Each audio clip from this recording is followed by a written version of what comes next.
Hey everyone, how's it going? It is I, the real Randy Chavez, coming at you today with a Vivi Omi update video. Guys, if you're new, welcome. If you're not, welcome back. I love you all. I would normally stand up for this part, but I feel like I just came from a flagellation. I just hurt my back. That's why I'm not going live. Anyway, commenting, liking, subscribing is a free way to help support the channel. Non-free ways are Patreon and smashing that super thanks button down below. I want to say hello to Dashi.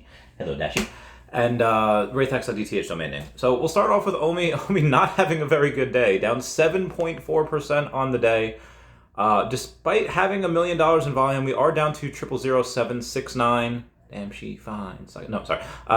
Very close to the 77 number, but why we're down here, again, just at this point, a lot more sell orders than buy orders. I do believe we are underperforming absolutely everything in the rest of the market. Yeah. Only Solana's down. Everything else is up over the last 24 hours. So not a really good day for Omi. Again, I do think some people just might have a little bit of buyer's exhaustion. People have been going pretty hard over the last week or so since that announcement. It'll obviously go up again at some point. Where does it go in the short term? I don't know. Long term, we shall see. So we do have a little bit of news to go over today. I don't know what to get in first. We'll do this first. Obviously we had a little bit of McFarlane had kind of a bad couple days, and some of the people there are kind of paying the price, which kind of begs the question: oh, hey, what can Vivi do when hiring influencers, for their ambassador program to make sure that this type of thing doesn't happen? Well, the good thing is that now Vivi has seen what influencers do in bull markets and in bear markets, and they could better decipher which ones are going to be here for the long run. Think of it as a 2-year working interview. I did talk with David about this last November. I was like, hey, listen, figuring he wants someone squeaky clean, because you have Disney on there. They're a pretty family-friendly organization. They don't necessarily have any, on their cruise ships, they don't really have gambling. They don't have any actual, whether it's card games, they don't have any slot machines with any of the characters on it. They used to have Star Wars slot machines, then they bought Star Wars, and then they didn't say get rid of the Star Wars machines, but they just didn't make any parts for it. Anyway, when you go and you take a look at Disney, even though they do have some drinking in their parks, gotta have something for the adults. They do like to keep things a lot fairly family friendly. So I told David, hey, listen, sometimes I, have a little bit of the daddy soda on stream. Sometimes I'm with my good friend Lucy.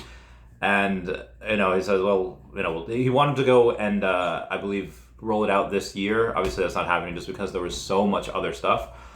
But yeah, as far as the other content creators go, I would love Foster Hilt on here. I would love Lori Brenner. I would love Dr. Stuff. There's so many other people that I would blast from the past. You would obviously love to have Taps Trades. You would love to have Eva from Viviversity.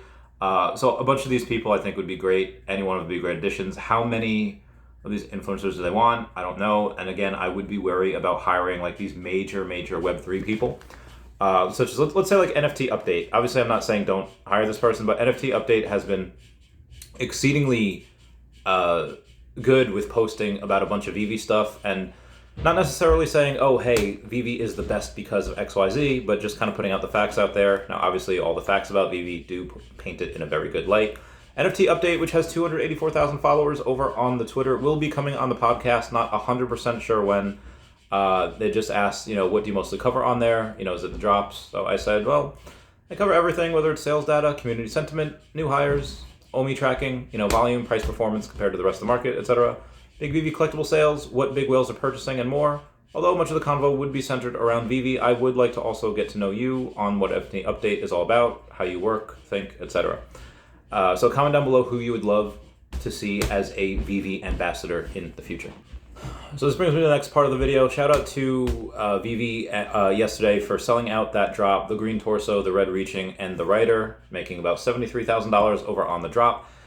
And here's what I've noticed about a couple of things. There are many of these sub 100s that have been going and selling. If you follow Vivi Low Mint over on the Twitter, you could be able to see who exactly is buying what. And one of them that I just kind of jumped out at me, and it happened to be from yesterday's drop, is mint number 45 of the secret rare has gone to rank number 439 from a random rank. And what I noticed, a pattern by going over all of the Vivi Low Mint feed, is that when it's not from a random, I see down here where it says from a Mutascan, it's a random address. That means it's not high enough on the list or low enough on the list, depending on how you, not a big enough wallet to register in the top 2,000, 3,000 wallets.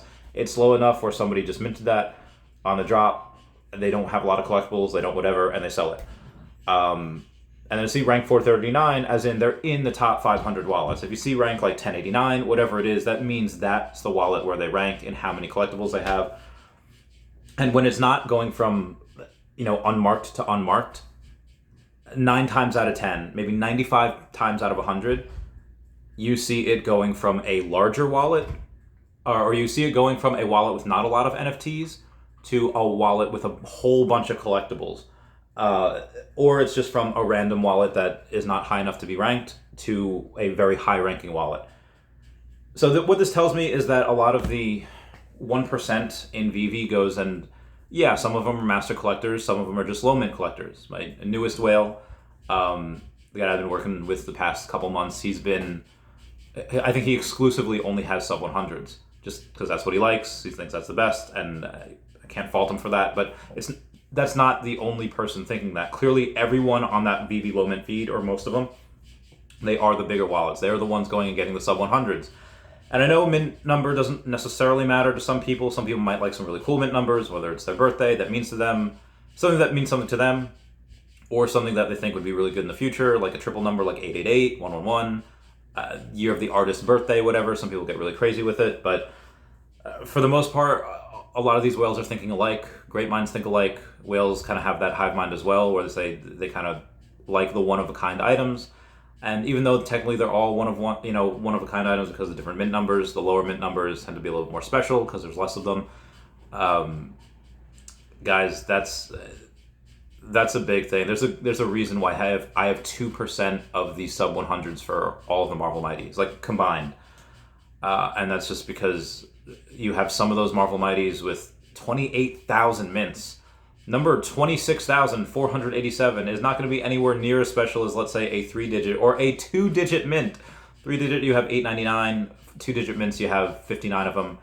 This is just the data that I'm seeing. How I'm interpreting it is that people with money want the lower mint stuff. If you want to have something with a better ROI, most likely the low mints are where to go. That does bring me to another part of the video, talking about what is worth it and what isn't.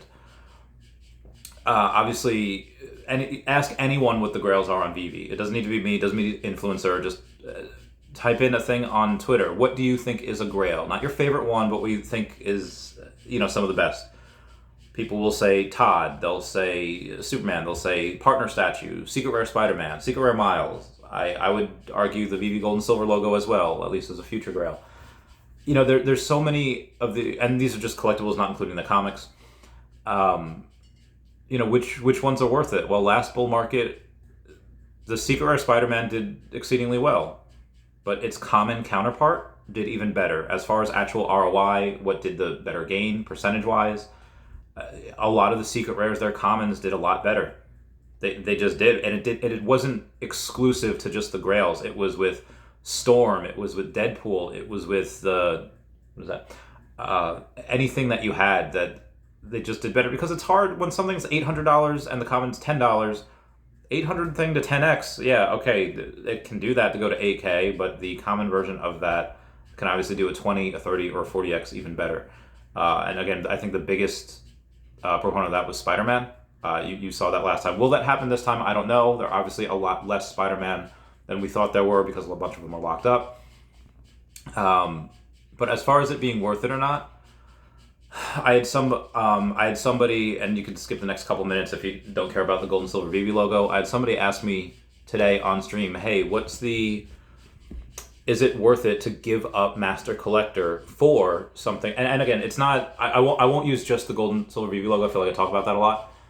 Is it worth to give up being a Master Collector to get a grail, like a Secret Rare Spider-Man, like a gold and silver Vivi logo, like a Partner Statue? Is it worth it to sell 50 of your NFTs for one of those? Well, it depends on your goals. I won't go too deep into this. I think that'll be more for a long form video, but if your goal is clout, well, I mean, yeah, there's only, let's say, Partner Statue, like 10% of those are pretty locked up. You have a bunch that are, I think actually like 20 something percent of those are locked up, because you have a bunch that are locked up in accounts that are suspected bot accounts, and then you also have Dr. Profit and his 400 wallets that are staying with him for the better half of this decade. And he might sell some in the next bull market. He might sell some, in the future. He's got a lot of Omi he can sell as well. But yeah, the fair point. If you want to have a little cloud, you want something that very few other people have. Yeah, partner statue is good. Gold and silver logo is good, again, for other reasons as well. But if you want to say, hey, I believe being a master collector is really good clout because not a lot of people can get that, you're absolutely right. But unlike having something in your account, like a Miles Morales, Secret Spider-Man, whatever it is, those can't be taken away from you. The master collector can. Despite how much Omi you go and you put in and lock up in order to get more MCP points, the top 500 wallets, and we'll go over this right now, every single week goes up. It never goes down. It never goes down, meaning that there's a lot more people buying than there are a lot more people selling. So I'll go over this real quick and I'll get back to my point. This did come out yesterday. So in the top 500 wallets, starting off with kind of the bearish news, the top 3 sellers were C3A4, which sold 38 collectibles, Beer Guy 33, which sold 69 collectibles. Everyone comment nice down below for the 69 reference. And we have AQKSA, which sold 730 collectibles. It is quite a lot. But the top 3 buyers were eNasty 0230, that had bought 124 collectibles, Pilot 24H, which bought 133 collectibles, and we have Bezojman, which bought 1,700 collectibles, getting him up to 21,566 collectibles. My good golly gosh, man. So yeah, in the top 500, you go and you can take a look at, what do you need to get in there? And when I first got in, you needed maybe 1,000 collectibles, maybe like 1084, I think.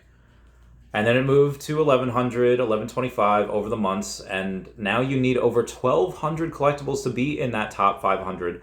What does this have to do with Master Collector Program? Well, obviously, the more collectibles you have, comics, collectibles, whatever it is, the more points you get. But this is, I bought 9 collectibles last week, and I moved up 1 spot. I am currently number 371. Again, I bought 9 collectibles, move up 1 spot. If you're in, let's say, the top 500 wallets and you have 1,250 collectibles, and you're number 467, based on the rate of progression that I've seen in the top 500, you have about 5 or 6 weeks. You cannot sell anything. You have 5 or 6 weeks before you're kicked out of the top 500 because that's how fast people go up. That's how much people buy. And this is with 30,000 active wallets each month. What happens when David Yu, again, on his last interview, goes and says his goal in the next 2 to 3 years is to have 1 million monthly active users? So what if you get half that in 3 years? Okay, let's be super conservative on that. You get 500,000 in 3 years. So let's work our way back. So in 2 years, let's say we get half of that. Let's say we have 250,000 active users in 2 years. Okay, what's half of that by next year? Well, that'd be 125,000. That's almost 100,000 new active users. If you get 100,000 new active users every month, and 1% of those, again, law of averages here, 1% of those are whales. I'm not even talking like people like me. I'm not even talking between me and Dr. Rob, let's say somewhere in the middle where they're spending, I guess more towards me, where they're spending thousands a week. If you have a master collector program right now, if you're in it and you have, let's say, 775, between 750 and 800 points per week that you're getting, you're likely not going to be able to keep that master collector program. So if you want to go and say, hey, you want to keep your master collector program, you're going to have to continue spending a lot. Eventually, again, from what I see now, from people getting the sub 100s, there's people that just have money to burn. There's people that will never run out of money. And I would much rather, in my opinion, if this was a case for me, and there's a very decent chance that I won't be able to keep that master collector program as well, despite me being in the top 400 wallets at 371, there's having 1,000 whales in here. Okay, well, you're gonna have nothing but whales in the top 500, top 1,000 wallets, and that's just in 1 year. That's not including like the second year and the third year. And let's say David does reach his goal, and we have 1 million people in here. Okay, well, 1% of that, you have 10,000 whales in that top 1%. You're not being in that master collector program. I don't care how much Omi you go and stake. It's not going to matter. And I've seen this before. I've seen it before in Earth 2, where you have people like, oh yeah, I got a bunch of land in in South Korea or Brazil, Russia, India, whatever it is. And then the bigwigs come in, and it happens in real life, not just in metaverses. They come in, they overpay for what you have. You're like, oh, I'm getting a good deal. This is worth this right now, and I'm going to get 20% higher than that. Done. Sold. And then they go and they keep it and they lock it up, and they don't need to sell. They're the ones that come in and they have all this money, and it's a flex piece for them. Some people, like I've seen in Pokemon, they come from coins, they come from baseball, they come from World War II or Civil War memorabilia with their millions of dollars. They buy the top of the top, and then they leave. They don't even care about Pokemon. Similar things happen in Earth 2, and similar things will happen in Vivi. Yeah, everyone knows and loves Spider-Man. That is the biggest superhero in the world. Yeah, they'll get Superman, but they're not just going to get Spider-Man. They're going to get a very good mint number. And some people will overpay for the best of the best. I know I have like my formulas. Okay, you have for a common Marvel Mighty, okay, a sub 100 is usually 10x the floor of the normal floor. That's what a sub 100 goes. Sub 50 will be 2x of that. That formula breaks down when you have people. You just need a handful of people coming and going for the mint that you want or the mint that you have, and that formula goes out the window. Let's say something is actually we can do this in real time right now. Again, this is for the Marvel Mighties. I can't really do the Ant-Man ones because for Cassie it's going to be very weird because I have 19 of her sub 100s, so that's not really going to be a thing that's going to be accurate on. If I have almost a third of the supply of hers. So let's do it with the Black Panther Wakanda Forever, M'Baku. So M'Baku is common, and his floor is currently $8.50. So sub 100 should be about $85. And his sub 50s would be about 2x that, so it'd be about 170. It's kind of low. So right now you see his cheapest sub 100, number 71, at 122. And you have a sub 50 at 244. Again, my formula can break down when there's no cheaper option. You could kind of wait for that, but I have a couple of him as well. A lot of his sub 100s I kind of bought a decent of. The Marvel Mighties in general. And that formula breaks down even further the longer it goes. Like, let's say you have something like Captain America. And obviously Captain America is a big one. Its first appearance cap, or Steve Rogers down there. His floor, I would say, double what I had said. His floor is 14.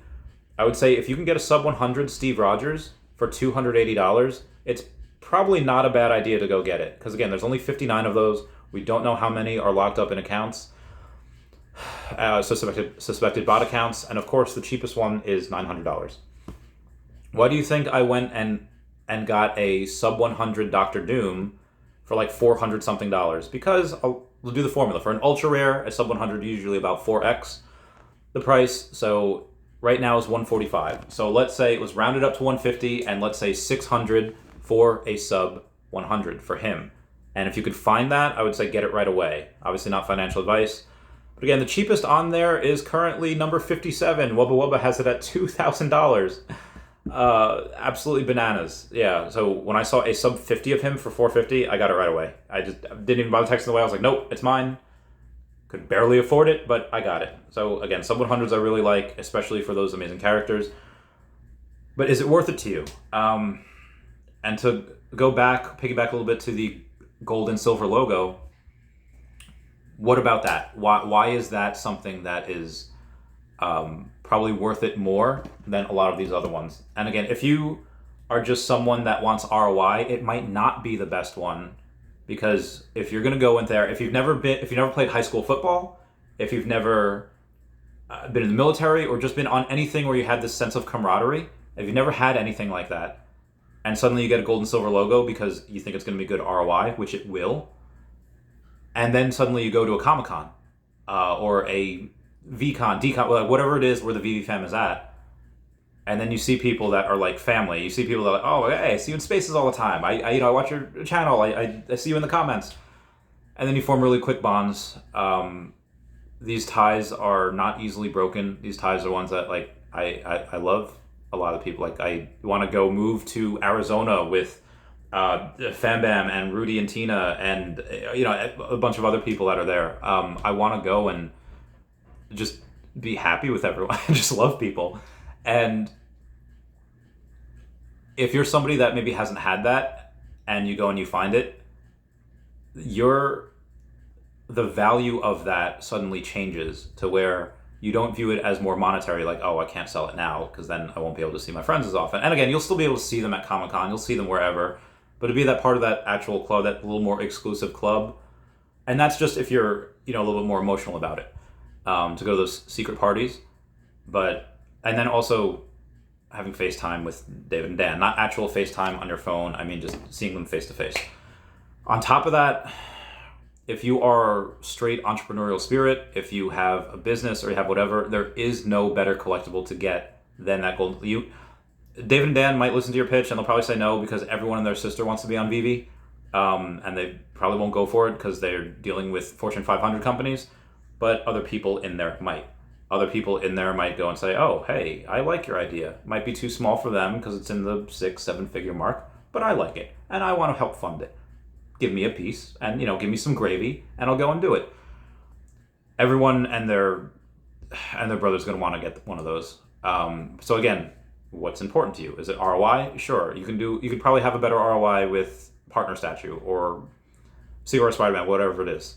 Maybe. I don't know. But for the experience and for the entrepreneurial spirit, gold and silver logo is my pick. But again, not financial advice. So before I get to Ecomi and Estonia, we do have to go and talk about David and retweeting Hugh Jackman. Obviously, this Hugh Jackman photo is really, it has nothing to do with OMI. Unfortunately, it is the Global Citizen Festival, which he goes and talks about all the time. Anyway, David go and saying, with the O, he's really been teasing X-Men a lot. So whether the X-Men comic comes, which I think would be great, or if it's X-Men Marvel Mighties, whatever it is, he has been teasing X-Men a lot recently, so I feel that is in the cards for us. And now that I've done that, I will go to Ecomi in Estonia. Vivi Meister said today we'll learn a little bit about Estonia, where Vivi registered under their company name Orbis Technology Limited in April of 2003. But why Estonia? Country is known as crypto-friendly, similar to Portugal or Switzerland. Countries like Germany, France, or the UK are not attractive for startups or companies who enter the Web3 space. I missed the last NFT Talent Conference, now renamed to Banana Conference, XYZ. I intend to visit in 2024. Residency program. Estonia offers a e-residency program that allows non-residents to go and establish and manage a business remotely. This can be advantageous for international entrepreneurs looking to tap into the EU market without physically relocating. EU membership. Estonia is a member of the European Union, which means that any business established there would be operating within the EU regulatory framework. This can simplify your operation if you intend to conduct business across multiple EU countries. Digital infrastructure. Estonia is known for its advanced digital infrastructure, which can facilitate online businesses, operations, e-commerce, and other digital activities. This can be particularly beneficial for a crypto-related business regulatory environment. Estonia has also taken steps to regulate cryptocurrencies and crypto-related activities, offering a clear legal framework that provides a level of certainty for businesses operating in the sector. Taxation system. Estonia employs a corporate tax system based on profit distribution, which means you don't pay corporate tax on profits that are reinvested in the business. Oh, gotta love that so much. Meaning that, again, this is what they want to do. They want to keep things in Europe. If you go and you spend something on R&D, or if you spend something just in the business, you don't pay tax on it. So they could go and they could buy a plane for Vivi, like their own private plane, and they wouldn't have to pay tax on it. Oh, because it's for the company, it's easier to do business with. Not that David and Dan would actually do that. They actually might have already, but they'll, it wouldn't be that much money. But they could go and do stuff like that, and they could just keep this churning all the time. They could just, the growing pains that you experience the first few years of business, they don't have those anymore. They might, growing too quickly, not anymore. Unless they want to take it to like super tens of billions of dollars, they can go raise a couple billion if they want, or several hundred million if they want. But currently right now, they can keep on chugging along and growing like this at a commensurate rate for years. Like till the end of the decade, when they're worth not a couple billion, when then they're worth tens of billions, if not hundreds of billions. Also, flat income tax. Estonia also has a flat income tax rate, which can be attractive for individuals involved in crypto businesses, including employees. Cheers to Vivi Ecomi. Welcome to the EU. That's it for me. Please comment, like, and subscribe. Comments are good for the YouTube algorithm. Everyone say bye-bye to Dashi. Bye-bye, Dashi. I love you guys. Bye. Meow, meow. My back still hurts.